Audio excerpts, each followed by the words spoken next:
Hello everyone. In this short video, I want to show you basically what happens under different car collision scenarios. So here I considered three different scenarios. One is a head-on collision between two sedans with similar masses. Scenario two is a pickup truck hitting a sedan from behind, a tailgate collision. And scenario three, a semi is doing that with a sedan.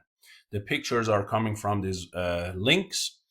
So the equations that we use typically in dynamics is one is the conservation of the linear momentum for the whole system. So U's are the velocities before impact, V's are the velocities after impact, and M's are the masses of the two particles.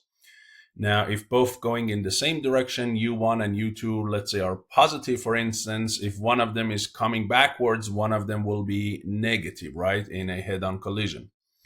The second equation that you need, so here we assume that M's are given and U's are given, and the unknowns are the velocities after impact. The other parameter that you need is called coefficient of restitution, which is relative velocity after impact to the negative of relative velocity before impact, which is typically between 0 and 1. And that E is, in most of the books, we consider it constant, but the matter of fact, it's not constant. It depends on this relative velocity. The harder the impact is, the bigger this guy is, E goes down. So here I just use a function. There is no such function really, but I assume that this kind of function that is decreasing function is the one I use. And finally, we use the total change in momentum over the time of impact to find the average force applied during the impact. And these are the scenarios. So the masses of the sedans are 1,500 kilogram, the pickup is 25, and the semi is 20,000. The speeds that we have in miles per hour for the sedans is worst case scenario 75 head-on collision, both going to each other. And of course, this, since relative velocity is like 150, E is going to be small. And look at the velocities after impact. The one that was going 75 miles forward is now going 32 miles backwards. And the one that was going 75 miles to the left now is going 30 miles to the right. So they hit each other like this, and then they get separated with kind of half of their velocity. That is equivalent to a huge amount of force on each one of them, like 478,000 Newton or 478 kilonewton, which is definitely a deadly force. It is definitely going to kill. Then the scenario with the pickup, so the pickup is going much faster and the sedan is not getting out of the way. So the pickup is going like 90 miles and the sedan is going like 56.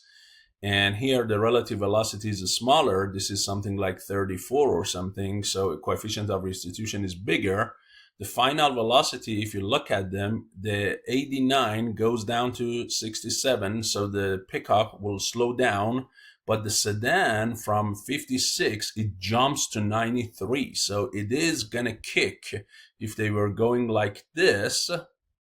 Now this guy is going to go a little bit slower, but this one is going to go a lot faster. Okay, so clearly you can see what happens, that this pickup will clearly kick back the sedan, kick forward the sedan with a huge velocity. Okay, and although it fills it himself, but the change for him is about 23, but for the sedan it is like 47. So the sedan is gonna get a lot more damage, and the force is smaller here because it's a tailgate, but still 166 kilonewton. And the worst case scenario is when you are dealing with a semi. As I always say in my dynamics class, when a semi is coming at you, get out of the way. Do not try to block a semi. It's extremely dangerous because of the big mass they have.